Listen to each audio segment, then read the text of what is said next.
오늘 우리에게 주시는 하나님의 말씀은 로마서 13장 8절에서 10절까지의 말씀입니다. 한 절씩 교독하겠습니다. 피차 사랑의 빛 외에는 아무에게든지 아무 빚도 지지 말라. 남을 사랑하는 자는 율법을 다 이루었느니라.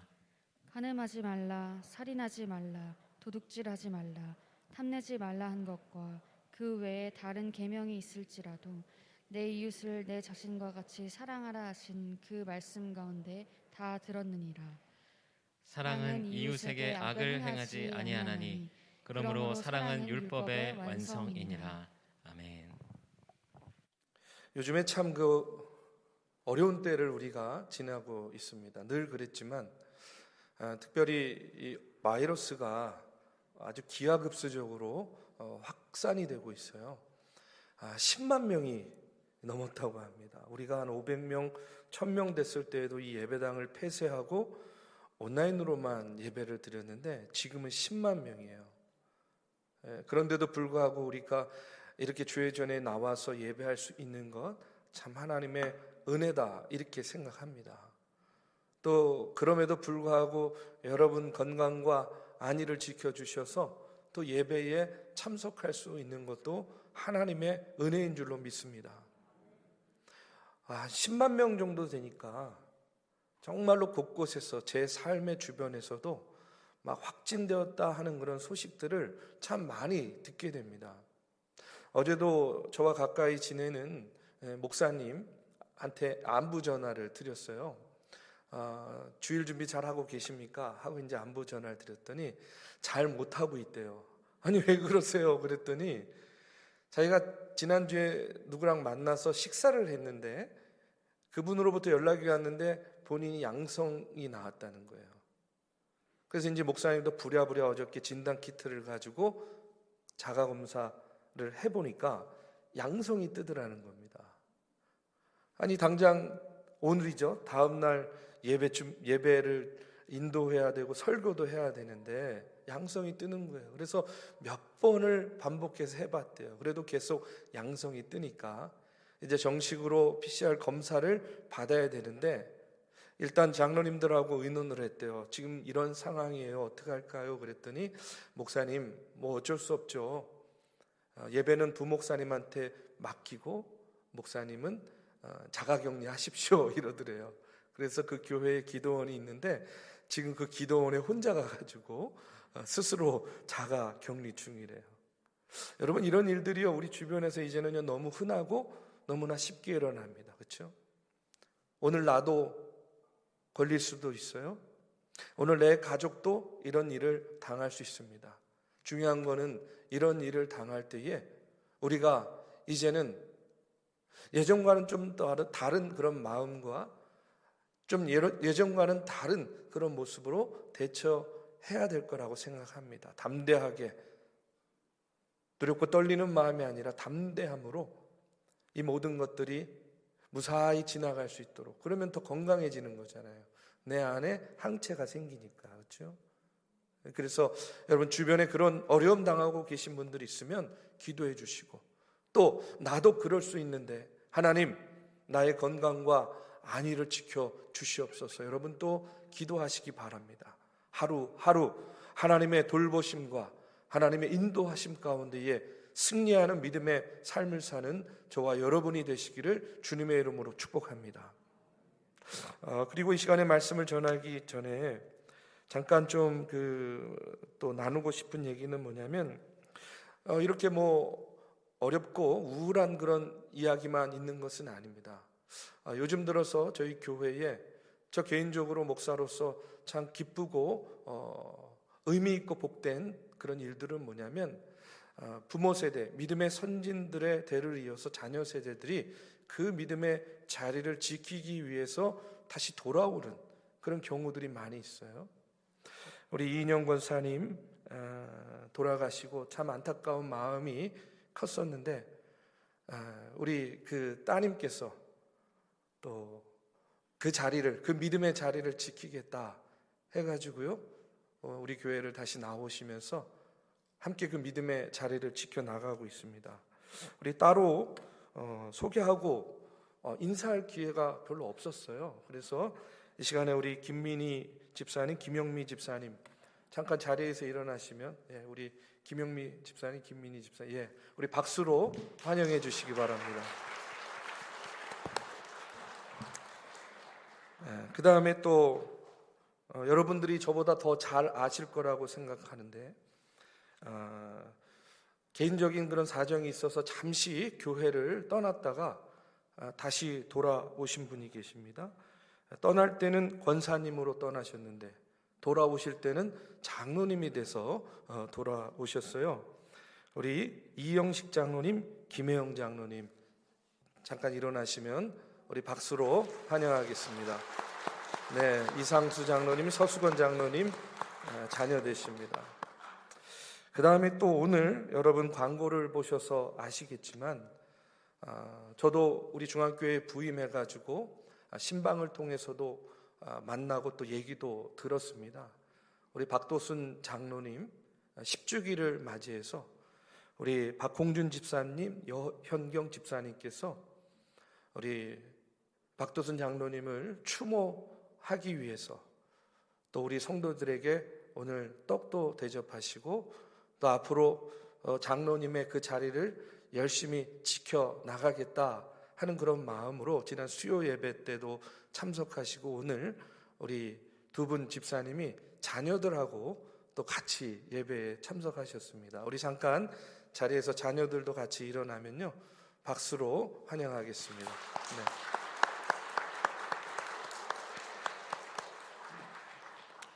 그 외에도 기쁜 소식이 많습니다. 특별히 우리 교회 학교에서 이제 고3 학생들 가운데 이제 대학을 진학하는 게 가장 중요한 것 아니겠어요? 그런데 자신들이 원하는 그런 대학에 진학을 해서 귀한 소식들을 또 전해주는 거예요. 제가 뭐 일일이 그것들을 이야기하지는 않겠지만 여러분들 또 우리 자라나는 세대들이 우리 중앙교회의 미래 아니겠습니까? 그들이요 이제 또 청년의 때에도 열심히 하나님을 믿고 따르면서 자신들의 꿈과 비전들을 이루어 나갈 수 있도록 여러분 기도해 주시기를 바랍니다. 이제 말씀을 나눕니다. 오늘 계속해서 로마서의 말씀입니다. 로마서 13장 8절에서 10절의 말씀으로 사랑은 율법의 완성입니다 하는 제목으로 말씀을 나눕니다. 여러분, 이런 이야기가 있어요. 한 아내가 남편에게 바가지를 긁습니다. 바가지를 긁는데 뭐라고 이야기하냐면 이런 거예요. 여보, 큰일 났어요. 큰일 났어요. 뭐가? 애들 등록금도 내야 되고 그 다음에 또 먹을 쌀도 없고 날씨도 추운데 난방비는 올라가지고 걱정이 이만저만이 아니에요. 어디 사람을 만나러 나가려고 해도 변변히 입을 옷도 없고 막 이런 얘기를 남편한테 이야기하는 겁니다. 근데 이런 이야기를 남자들이 들으면요 짜증이 납니다. 저만 그런가요? 그러니까 이 남자가 그 얘기를 들으면서 버럭 화를 내면서 이렇게 이야기하는 거예요. 아니 여보, 뭘 그렇게 복잡하게 얘기해? 그냥 돈 없다는 말 아니야. 그냥 돈 없다 말하면 되지 뭘 그렇게 복잡하게 얘기해? 이제 이렇게 얘기를 하는 거예요. 여러분, 맞는 말 아닙니까? 그렇죠? 결국 뭐 여러 가지 문제를 얘기했지만 결국은 돈 없다는 말이잖아요. 돈이 있으면 다 해결할 수 있는 그런 문제들입니다. 제가 왜 이런 말씀을 드리냐면 오늘 본문의 말씀에 보면 사도 바울이요, 오늘 우리가 이웃과의 관계 속에서 어떤 모습으로 살아야 되는가 하는 윤리적인 문제에 대해서 구약에 나오는 십계명의 말씀을 다시 이야기를 하면서 우리에게 들려주고 있는 그런 말씀입니다. 오늘 8절에서 10절의 말씀에 보면 사도 바울이 이렇게 이야기해요. 피차 사랑의 빛 외에는 아무에게든지 아무 빛도 지지 말라. 남을 사랑하는 자는 율법을 다 이루었느니라. 간음하지 말라, 살인하지 말라, 도둑질하지 말라, 탐내지 말라 한 것과 그 외에 다른 계명이 있을지라도 내 이웃을 내 자신과 같이 사랑하라 하신 그 말씀 가운데 다 들었느니라. 사랑은 이웃에게 악을 행하지 아니하나니 그러므로 사랑은 율법의 완성이니라 하고 이렇게 이야기해요. 지금 사도 바울이 여러 가지를 이야기했습니다. 간음하지 말라, 살인하면 안 됩니다, 도둑질하지도 말고 탐내지도 마십시오. 그리고 그 외에 여러 계명이 있습니다. 결국 이런 얘기인데, 여러분 이것을 한마디로 이야기하면 뭡니까? 여러분 사랑하십시오 하는 그런 이야기예요. 여러분 사랑해야 됩니다 하는 그런 말입니다. 사랑하라 하는 말씀을 오늘 이렇게 이야기하고 있는 거예요. 왜 그러냐면 생각해 보십시오. 너무나 당연한 얘기인데, 어떤 사람에게 사랑하는 마음이 있는데 여러분 그 사랑하는 대상을 살인할 수 있겠습니까? 당연히 안 하죠. 여러분, 내 안에 아내와 남편에 대한 사랑이 있는데 어떻게 다른 사람과 간음할 수 있겠습니까? 여러분, 내 안에 사랑이 가득 차 있는데 사랑하는 사람의 물건을 도둑질하거나 탐내는 마음, 그런 마음이 생기겠냐는 거예요. 아니죠. 반대죠. 부족한 것을 어떻게든지 채워주고 싶은 마음이 생기는 거죠. 그렇기 때문에 결국 사도 바울이 오늘 이렇게 10계명의 말씀, 구약의 여러 계명들을 이야기하고 있지만, 그러나 이것은 한마디로 이야기하면 뭐라고 이야기할 수 있냐면 사랑하라 하는 그런 말씀이에요. 사랑해야 됩니다. 사랑이란 남을 품어주고 남의 유익을 위해서 헌신하는 것이기 때문에 그래요. 그래서 사도 바울은 뭐라고 이야기합니까? 그 율법의 조문들을 이야기하면서 결국 사랑이 율법의 완성입니다 하고 이렇게 결론을 내리고 있는 거예요. 여기서 이 완성이라는 헬라어가 프레로마라는 그런 단어입니다. 그런데 이 프레로마라는 헬라어 단어가 완성이라는 말로도 번역이 되지만 충만이라는 말로도 번역이 돼요. 충만. 그러면 한번 충만이라는 말로 바꿔서 이 말씀을 읽어보면요, 이런 말씀이 됩니다. 사랑은 율법의 충만입니다 하는 그런 말씀이에요. 사랑은 율법의 요구를 채울 수 있는 유일한 방법이라는 겁니다. 사도 바울이 고린도전서 13장 1절 2절에서 우리가 잘 아는 말씀 하잖아요. 그렇죠? 고린도전서 13장은 사랑장 아닙니까? 여러분, 내가 사람의 방언과 천사의 말을 할지라도 사랑이 없으면 소리나는 구리와 울리는 꽹과리와 같다라고 이야기합니다. 나에게 예언하는 능력이 있고 모든 비밀과 모든 지식을 알고 산을 옮길 만한 믿음이 있을지라도 사랑이 없다고 한다면 아무 소용이 없다라고 이야기를 하고 있어요. 결국 여러분, 이게 무슨 말입니까? 아무리 그럴싸한 말을 하고 아무리 능력이 있고 많이 알고 믿음이 좋아 보인다 할지라도 결국 그 안에 사랑이 없다고 한다면 뭐라는 거예요? 껍데기와 같다는 거예요. 빈 수레와 같다 하는 그런 말씀입니다. 그런데 우리의 태도에 사랑이 들어가는 거예요. 사랑으로 충만해지는 겁니다. 우리의 지식에 사랑이 들어가요. 그래서 우리의 지식에 사랑으로 충만해지는 거예요. 우리의 믿음 가운데에 사랑이 들어갑니다. 그럴 때에 어떻게 되는 거예요? 결국 우리가 뿌듯함을 느끼는 겁니다. 충만함을 느끼는 거예요. 그리고 안정감을 느끼게 된다는 거예요. 왜요? 사랑은 율법의 완성, 사랑은 율법의 충만이기 때문에 그렇습니다. 제가 안양에서 단독 목회, 처음 개척교회 목회를 나가가지고 목회를 할 때 한 달에 한 번씩 우리 성도님들과 음식을 만들어 가지고요, 그 안양에 보면요, 안양에 그 안양 보육원이라고 있었습니다. 그 보육원에 음식을 만들어서 한 달에 한 번씩 가서 아이들과 함께 음식을 나누는 그런 사역을 했었어요. 처음에 이제 그 사역을 시작할 때에 어떤 편견이 있었냐면, 어떤 선입견이 있었냐면, 보육원의 아이들 이렇게 생각을 할 때 제 마음 가운데 얼마나 열악한 환경일까, 먹고 입고 자고 또 공부하고 생활하는 것들이 얼마나 열악할까 하는 그런 마음이 있었어요. 그런데 막상 가보니까 전혀 그렇지가 않아요. 환경이 너무나 좋은 거예요. 저보다도 훨씬 좋은 환경에서 살더라고요. 먹는 것도 잘 나옵니다. 입는 것도 잘 입어요. 바깥에 그냥 내놓으면 여느 아이들과 전혀 구별할 수가 없어요. 그런데 그 아이들에게 정성껏 성도들하고 음식을 만들어서 가서 이제 상에다가 음식을 다 이렇게 올려놓고 대접을 하려고 하는데 아이들의 반응이 시큰둥한 거예요. 겉으로 보기에는 먹고 입고 자고 생활하는 것에 전혀 부족함이 없어 보이는데 뭐가 다르냐면 얼굴 표정을 보니까 표정이 달라요. 어떻게 다르냐? 쉽게 말해서 그늘이 있어요. 그 얼굴 표정에, 그 모습과 태도 가운데에 경계함이 있어요. 두려움이 있어요. 뭔가 보이지 않는 벽이 느껴져요. 그리고 그 얼굴에 그늘이 있더라고요. 음식도 별로 잘 먹질 않아요. 처음에는요, 음식이 문제인가 생각했어요.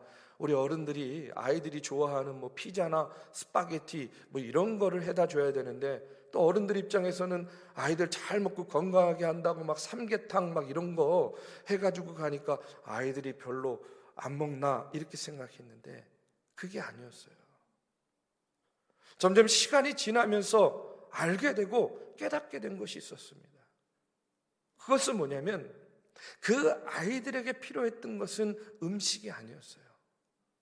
그 아이들에게 필요한 것은 어떤 안락한 집이나 남들과 구별되지 않을 정도의 좋은 옷이나 뭐 이런 것들이 아니었다는 거예요. 그들에게 필요했던 것은 뭐냐면 비록 지금 자신들이 부모의 사랑을 받고 있지 못하지만 부모의 그늘을 떠나 있지만 그러나 너희들은 나는 사랑받고 있는 존재다 하는 그런 자존감이 그 아이들에게는 필요했던 겁니다. 그래서 나중에 점점 그 아이들과 만나면서 만져주고 쓰다듬어주고 안아주고 이야기를 나누니까 어느샌가 그 아이들이 웃고 있는 거예요. 우리도 웃고 있고 그렇게 사랑으로 하나 되는 그런 경험을 단독 목회하는 내내 경험을 하게 되었습니다. 여러분, 결국은 그런 것 같아요. 아이나 어른이나 저는 마찬가지라고 생각합니다. 결국에는 뭐냐? 사랑이 없으면 풍성함 가운데도 결핍을 느끼게 되는 겁니다. 결국에는요, 충만함 가운데도 공허함을 느끼게 되는 거예요. 겉으로는 부족함이 없는데, 겉보기에는 다 있는데 왠지 공허해요. 사랑이 없으니까 아무리 돈이 있고 명예가 있어도, 아무리 나는 권세를 떨어뜨릴 만한 권세가 있어도 그 심정 가운데에 텅 빈 그런 부분이 생긴다는 거죠. 아무리 간음도 살인도 도둑질도 안 하고 도덕적으로 윤리적으로 산다 할지라도 결국에는요, 그 삶이 공허해질 수밖에 없는 거라는 겁니다. 그래서 사도 바울은 뭐라고 이야기하느냐? 무엇이 필요합니까? 그 율법 가운데에 사랑이 필요하다 하는 그런 말씀을 오늘 전해주고 있는 거예요. 그러면 어떻게 우리가 사랑하면서 살 수 있는가? 다시 8절의 말씀에 보면 이렇게 이야기합니다. 피차 사랑의 빛 외에는 아무에게든지 아무 빛도 지지 말라. 남을 사랑하는 자는 율법을 다 이루었느니라 하고 말씀하고 있어요. 이 말씀을 읽을 때 그래, 빚지며 살면 안 되지, 여러분 이렇게 느끼시면 안 됩니다. 지금 사도 바울이 이야기하는 것은 빚을 지지 말라는 것이 아니에요. 피차 사랑의 빛 외에는 아무 빛도 지지 말라 하는 말씀은 뒤집어 말하면 사랑의 빚은 지라는 거예요. 사랑의 빚은 지면서 살아가라. 좀 더 적극적으로 말하면 이 땅에 살아가는 성도들, 크리스찬들은 오히려 사랑의 빚을 많이 지면서 살아가야 된다라는 말씀을 오늘 우리에게 전해주고 있는 겁니다. 여러분, 크게 보면요, 세상에는 두 가지 유형의 사람이 있다고 생각해요. 첫 번째는요, 사랑을 주는 사람입니다. 그냥 사랑을 주기에 바쁜 사람이에요. 그런데 또 어떤 사람이 있냐면요, 사랑을 주지도 않고 사랑을 받지도 않겠다 하는 그런 사람이 있어요. 나 혼자 살겠다 하는 그런 사람이죠. 요즘 젊은 세대들 가운데 이런 혼술, 혼밥종 이렇게 늘어난다고 하잖아요. 주지도 않고 받지도 않겠다, 그냥 나 혼자 사는데 전혀 불편함과 그런 어려움이 없다 하는 그런 사람이죠. 연세 드신 분들 가운데서도 이제 많이 배우고 물질적으로 별로 어려움이 없는 그런 분들 가운데 나는 사랑을 주지도 받지도 않겠다, 귀찮다 하는 그런 분들 계세요. 그런데 여러분, 남에게 도움을 주지도 않고 받지도 않겠다 하는 그런 마음은요, 어쩌면 그 마음 깊숙이 보면 뭐가 자리 잡고 있는 거냐면 교만함이 있는 거예요. 여러분, 요한복음 13장에 보면 예수님이 제자들의 발을 씻겨주시는 장면이 나와요. 예수님이 베드로의 발을 씻겨주시려고 합니다. 미안한 마음도 있고 민망한 마음도 있었겠죠. 베드로가 예수님께 뭐라고 이야기를 하냐면 주께서 내 발을 절대로 씻을 수 없나이다 이렇게 이야기합니다. 그럴 때 예수님께서 그와 같은 베드로에게 뭐라고 이야기하냐면 이렇게 말씀하세요. 내가 내 발을 씻기지 아니하면 너와 내가 아무 상관이 없다 이렇게 이야기해요. 내가 너의 발을 씻기지 아니하면 나는 너와 아무 상관이 없다. 여러분, 이게 무슨 말씀이에요? 사랑받지 않으면, 내가 사랑을 주는데 그 사랑받지 않으면 우리는 관계없는, 상관없는 존재들이라 하는 그런 이야기입니다. 여러분, 우리가 예수 믿는 사람들이에요. 그러면 예수 믿는 사람의 정의는 어떻게 할 수 있겠습니까? 예수님을 사랑하는 사람이 예수 믿는 사람들이죠. 아멘. 여러분, 예수님 사랑하시죠? 그러니까 예수 믿는 사람이에요. 그런데 여러분, 조금만 더 생각해 보십시오. 우리가 왜 예수 믿는 사람이 되었습니까? 내가 예수님을 사랑하기 때문에 예수 믿는 사람이 된 겁니까? 아니에요. 그 전에 예수님이 나를 사랑해 주셨기 때문에 내가 예수 믿는 사람이 된 거예요. 다시 말해서 내가 예수 믿는 사람이 된 것은 내가 먼저 예수님의 사랑을 받았기 때문에 내가 예수 믿는 사람이 된 거예요. 내가 예수를 믿는다는 것, 내가 크리스찬이라는 것은 내가 예수님의 사랑을 받은 자라는 그런 고백입니다. 그리고 그 고백의 바탕 아래서 내가 예수님의 사랑으로 다른 이들을 사랑하고 주님을 사랑하는 것이겠죠. 다시 한번 말씀드립니다. 우리는 예수님을 사랑하기 이전에 예수님의 사랑을 받은 자녀들인 줄로 믿습니다. 그런 사람들이기 때문에 우리가 세상에 나가서 예수 그리스도를 증거하고 그분의 사랑을 전하고 증거할 수 있게 된 것이에요. 여러분, 로마서 1장 14절의 말씀에 보면 사도 바울은요, 자기 자신에 대해서 이렇게 이야기합니다. 헬라인이나 야만인이나 지혜 있는 자나 어리석은 자에게 다 내가 빚진 자라 하고 이렇게 이야기해요. 사도 바울은 자기 자신의 정체성을 어떻게 가졌냐면 빚진 자라는 거예요. 우리 식으로 말하면요, 채권자입니까? 채무자입니까? 채무자. 빚진 자의 마음, 채무자 정신으로 그는 자신의 정체성을 가지고 살았고요. 그런 마음이 있기 때문에 그는 그 빚을 갚기 위해서 자신의 일생을 복음 전하는 데에 온전히 헌신한 거예요. 여러분, 빚과 선물의 차이가 무엇입니까? 선물은 그냥 내가 받으면 그것으로 끝이에요. 그런데 빚은 어떻게 해야 돼요? 갚아야 돼요. 갚아야 됩니다. 내가 받았으면 반드시 갚아야 되는 것이 빚이라는 거예요.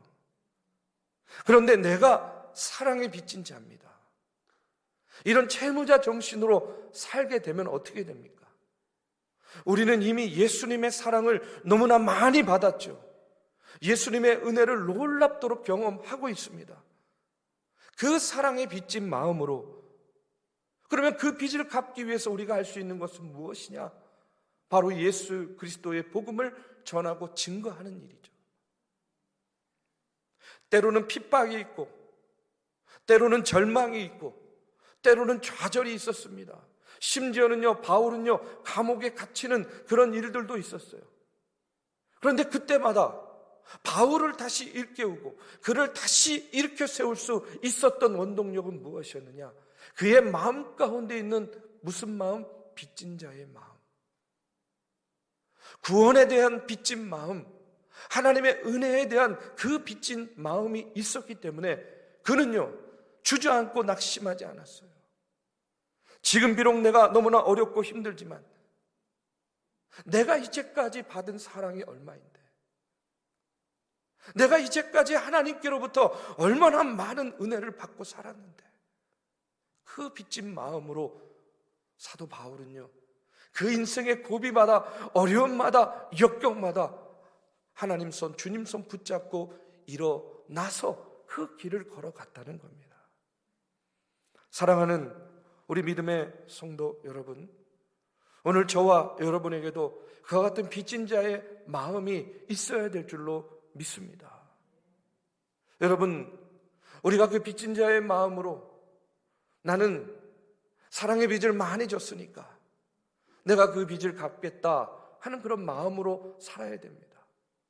나는 사랑을 주지도, 나는 사랑을 받지도 않겠다 하는 그런 마음은, 여러분, 그 마음 가운데 어떤 마음이 있는 거라고요? 교만함이 있다는 거예요. 제가 이런 얘기를 들었습니다. 한 부인이 교통사고로 다리를 잃었어요. 얼마나 절망적입니까? 남편에게 이야기합니다. 여보, 나 같은 여자랑 살 생각하지 말고 나랑 이혼하고 예쁜 여자 만나서 다시 행복하게 살아요. 남편이 그 이야기를 듣고 화를 버럭 냅니다. 여보, 그게 무슨 소리야? 나한테는 당신밖에 없어. 그런 생각, 그런 마음 갖지 마. 아내를 위로합니다. 격려합니다. 그러나 결국에는요, 이 아내는요, 얼마 후에 남편에게 짐이 되고 싶지 않다 하는 그런 유서를 남기고 자살을 했어요. 저는요, 이 부인의 이야기를 들으면서 그런 생각 들어요. 한편으로는 남편을 너무나 사랑하는 나머지 자기가 정말로 짐이 될까봐 하는 그런 마음이 있었을 거예요. 그런데 과연 그것이 온전한 사랑이었을까? 저는요, 사랑보다는 어쩌면 지독하게 이기적이고 교만한 마음이 있었다라는 그런 생각을 하게 돼요. 왜 그러냐면, 여러분, 사랑을 받을 줄 몰랐던 거예요. 이 여인은요, 사랑을 받을 줄 몰랐어요. 자신의 자살로 말미암아 자식들과 남편이 얼마나 오랫동안, 아니 평생 괴로워할 모습을 생각하지 않았던 거예요. 저는 이 이야기를 들으면서 그런 생각하게 됩니다. 사랑은 주는 것도 중요하지만 받는 것도 중요하다. 그런데 그 사랑을 받기 위해서 우리에게 필요한 것은 뭐냐면요, 겸손한 마음이 필요한 거예요. 왜 사랑을 주기도, 왜 사랑을 받는 것도 어렵고 힘들어지는지 아십니까? 여러 가지 이유가 있겠지만 어쩌면 우리 안에 있는 한량한 자존심 때문에 사랑을 주는 것도, 사랑을 받는 것도 마음 편하게 하지 못하는 경우가 있다는 거예요. 여러분, 예수 그리스도를 믿는 성도들은 사랑을 줄 때 받을 줄 아는 성도들인 줄로 믿습니다. 사랑이 없을 때 사랑을 구할 줄 아는 그런 믿음의 성도들이 되어야 될 줄로 믿습니다. 그런 사람이 하나님의 은혜를 맛보고 하나님이 부어주시는 능력으로 살아가는 사람이에요. 그렇기 때문에 저와 여러분 사랑에 빚진 마음으로 사랑을 주시고, 여러분 또 누군가의 사랑을 기꺼이 받을 수 있는 그런 넉넉한 믿음의 성도들이 되시기를 주님의 이름으로 축복합니다. 마지막으로 한 가지만 더 말씀을 드리면, 여러분, 사랑의 빚진 자로서 그 빚을 갚으려고 할 때 우리가 꼭 기억해야 될 것이 있어요. 그것은 뭐냐면 이런 겁니다. 하나님은요, 내가 싫어하고 내가 좋아하지 않는 사람도 사랑하신다는 사실을 우리가 인정해야 돼요. 지금도 우리 안에 내가 좋아하지 않는 사람 있죠. 내가 싫어하는 사람 있습니다. 아니, 저런 사람하고는 도저히 사랑을 주고받을 수 없다 생각하는 사람이 있어요. 그런데 중요한 것은 뭐냐면, 내가 싫어하고 내가 사랑하기를 원치 않는 그 사람도 여러분, 하나님은 사랑하신다는 사실이에요. 그 사실을 인정할 때에 여러분, 우리는요, 내가 저 사람을 사랑할 수 있는 마음, 내 의지로는 도저히 안 되는데 그게 되게 될 수가 있어요. 되게 할 수가 있어요. 어떻게 할 수가 있느냐? 하나님께 사랑의 은사를 구하는 겁니다. 하나님, 나에게 사랑의 은사를 내려주세요. 여러분, 은사는요, 하나님께서 우리에게 주신 특별한 능력 아니겠습니까? 그런데 저는요, 사랑도 은사라고 믿습니다. 여러분, 방언의 은사를 받게 되면 어떻게 되죠? 남이 하지 못하는 방언으로 기도를 하게 돼요. 어떤 분들에게는요, 신유의 은사가 내리면요, 다른 사람이 고치지 못하는 그런 병을 기도로 고치기도 합니다. 그런데 여러분, 사랑의 은사를 받게 되면 어떻게 되겠어요? 내 의지로, 내 힘으로, 내 감정으로 안 되는 그 사랑이 되게 된다는 거예요. 사랑의 은사를 받으면 그런 역사가, 그런 능력이 내 안에 주어지게 된다는 겁니다. 또 여러분, 이렇게 생각해 보세요. 모든 사람이 다 방언의 은사 받는 건 아니잖아요. 모든 사람이 신유의 은사, 병 고치는 은사를 받는 게 아니에요. 그런데 저는요, 모든 사람이 받을 수 있는 은사가 있다고 믿습니다. 모든 사람이 받을 수 있는 가장 특별하고 가장 최고의 은사가 뭐냐? 사랑의 은사라는 거예요. 아멘. 오늘 우리가 하나님께 구해야 될 것은 뭐냐면, 내가 사랑에 빚진 마음을 가지고 하나님, 나에게 사랑의 은사를 허락해 주시옵소서. 사랑의 은사 받는 자가 되게 하여 주시옵소서. 우리가 기도해야 됩니다. 사도 바울은 고린도전서 12장 31절의 말씀에서 이렇게 이야기합니다. 너희는 더욱 큰 은사를 사모하라. 내가 또한 가장 좋은 길을 너희에게 보이리라. 여기서 말하는 큰 은사가 뭐냐면 바로 사랑의 은사라는 거예요. 여러분, 잊어버리면 안 됩니다. 저와 여러분은요, 하나님께 빚진 자들이에요. 어떤 빚을 졌어요? 우리는요, 구원의 빚을 지지 않았습니까? 그런데 우리가 너무나 그것을 쉽게 잊어버려요. 이스라엘의 예루살렘에 가면요, 유대인 학살을 추모하고 기념하는 기념관이 있어요. 야드바셈이라는 기념관입니다. 여러분 꼭 한번 가보시면 좋을 것 같아요. 그런데 그 야드바셈, 유대인의 학살을 추모하고 기념하는 그 기념관의 입구에 보면요, 뭐라고 기록되어 있냐면 이렇게 기록되어 있어요. 용서하라, 그러나 잊지는 마라. 용서하라, 그러나 잊지는 마라. 참 강력한 그런 한마디인 것 같아요. 그런데 우리는 너무나 쉽게 잊어버려요. 우리는 하나님의 채찍도 너무 쉽게 잊어버리고, 우리는 하나님의 사랑도 너무나 쉽게 잊어버리는 삶을 살아요. 다시 한번 말씀드립니다. 저와 여러분은 하나님께 빚진 자들이에요.